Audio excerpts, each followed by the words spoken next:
Hey, it's me again. I guess like this Tool album, this video report is going to have some interludes because it like turned off again after a minute of the trying to restart it.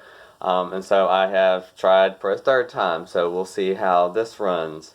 But anyway, Culling Voices was the song that I was trying to finish up, and it is banishing all of the negative voices that can cause us to have cruel tendencies in some form or another, whatever that is. Things that approach the psychopathic, where we are, suspicious of others and condemning others and fearful and anxious, and then it can turn into being harmful to others. All of that, we're culling those voices and commanding, don't you dare point that at me.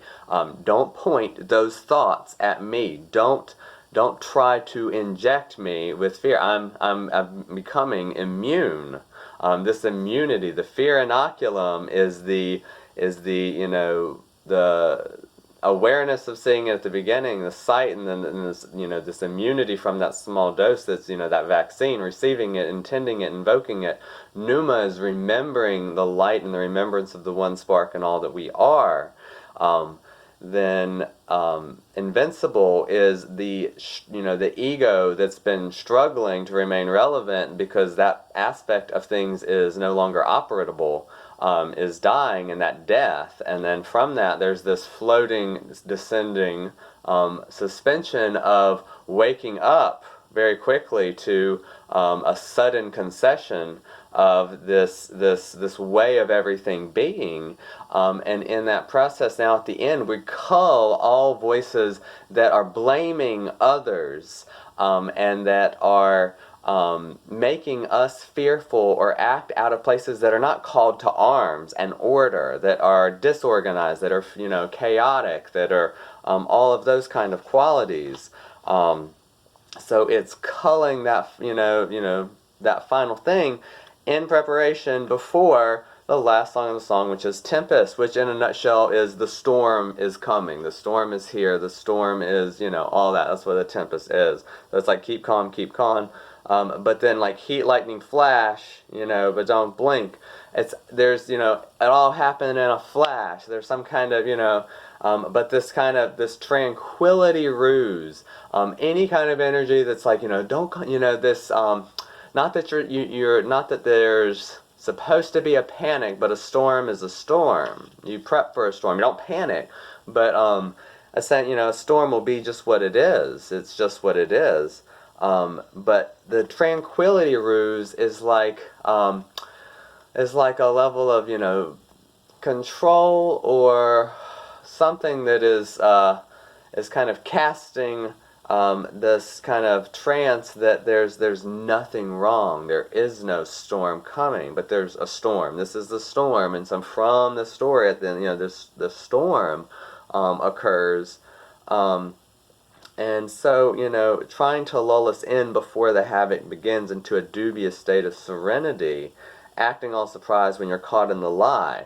So like, any forces that's saying there is no problem, when there is a problem, there's a storm, there's a challenge, we need to hunker down, we need to help each other, all this kind of stuff.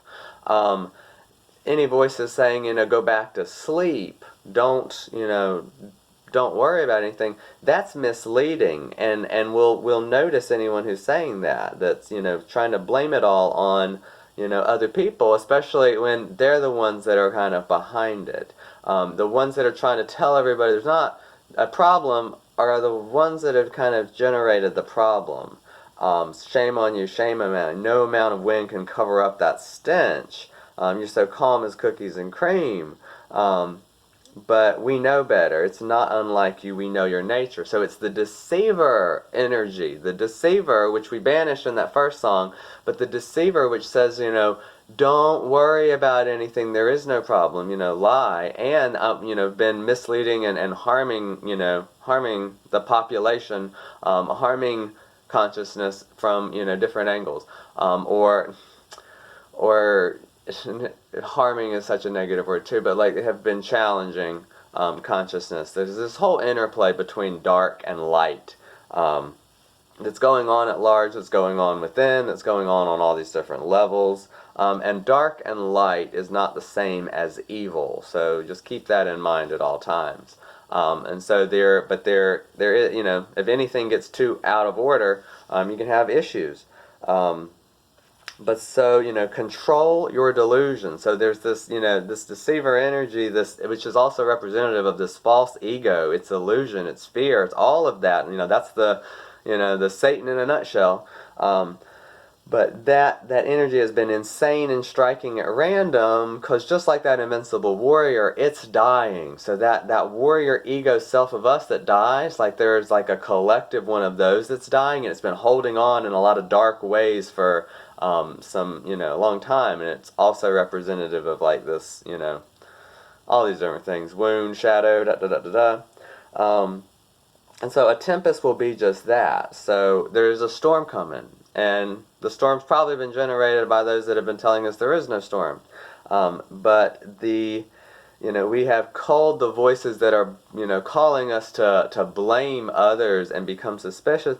It's just there's a storm coming. So there's a certain objectivity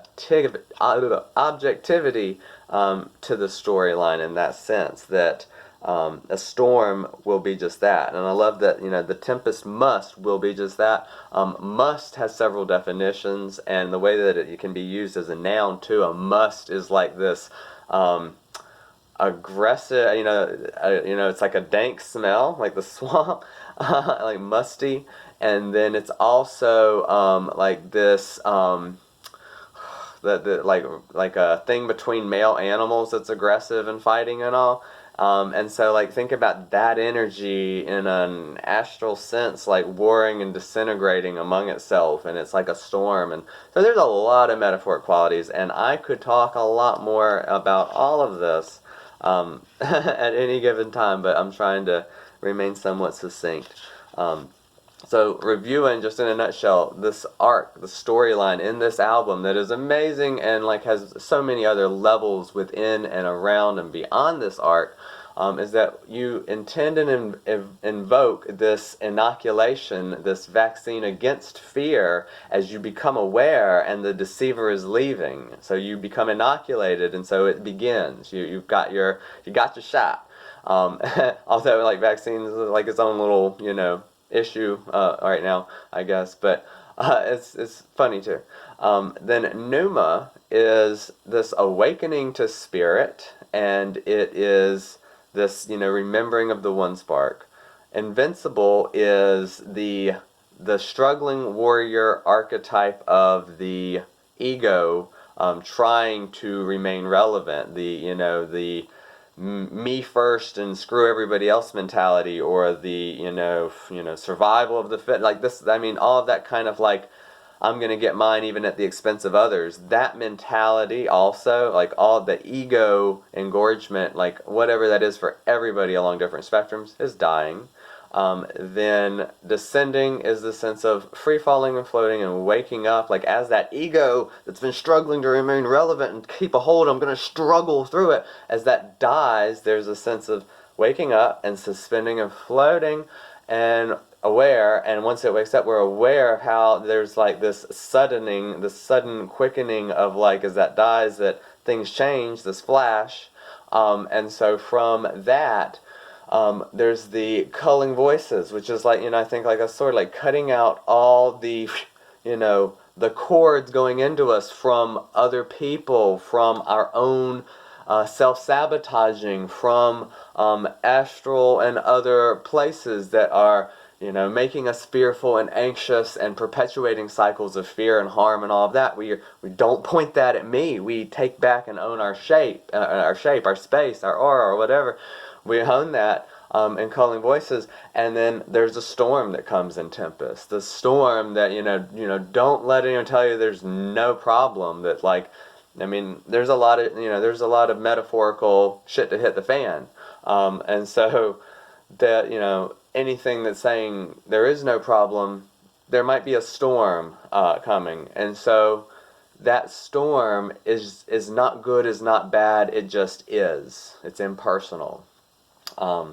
And we can look at, pointing the finger and blaming the other, all the time. But in this dance of duality and polarity, we have to remember not to make something else the monster. And so, this storm may, it's here now. It's here. It doesn't matter. And it's not going to be, it's not going to go any better to mitigate the rune if we are fighting amongst ourselves and disputing intentions, which was a phrase from a song. So like talking about who's done what, and this whole contest of who's more to blame. There's got to be some due process and all for egregious acts, but we also have to call to arms in order. And there's this idea of a revelation, of awakening, of that kind of quality to it that I'm going to have to do a separate whole video for the Perfect Circle CD, which parallels this arc in some respects, but that there's this awakening that we have to hold hands and forgive, in a sense, too. We are all, this whole struggle that we can see on the world stage at large is in some way going on inside of us individually also. So there's just so many, that's what makes so many levels to play with in this music, because I'm sure there are highly personal levels and other readings and such that, just haven't even been excavated at this point and may not be. Yeah, and so also the theme that there's some artwork that I'm going to describe. I won't show you, but I believe it's called The Great Turn, that Alex Gray collaborated with them with, and it features this character that has two torsos bound together in the center, like with a twist, with a turn, and then they both have like these 6 arms, and one of them has like the bishop's head, and the other one has like this like disintegrating kind of crown, and it's like a dark and a light quality, and there is the interplay of 2 poles. There's a dark and a light pole, and there's, watch the video. There's so much in that, the idea of the hierophant, or like the righteous, the saint, or whatever, and then the idea of like something else on the other side, but that dark and light. And then there's the quality that I have a wand to kind of demonstrate that the one is like a laser beam that's like emitting, and the other side, it's not like a sphere, but there's a yin and a yang pole to everything, and that other one also was like swirling and open, and it was almost like your roots, and then how it shoots out the top, but then things can also turn, and so they can shoot the other way, and so talk about pole shifts and all stuff like that, but internal also, so all this power and force being applied in another direction could have an opposite but equal solution to things in a lot of different respects, internally, externally, on the big stage and the little stage. But that artwork in there too, and it was this force in this creature emitting this beam that opens these doors. So there's so much more that could be said. I feel like I've given a pretty good thorough rundown of what I wanted to at this time, but I could talk more about this, and if anybody wants to talk about it, anyone who knows me knows I talk about it. So anyway, have a good day. Hope this was fun and entertaining in some way, and I look forward to reaching out to embrace the random and reaching out to embrace whatever may come. Later.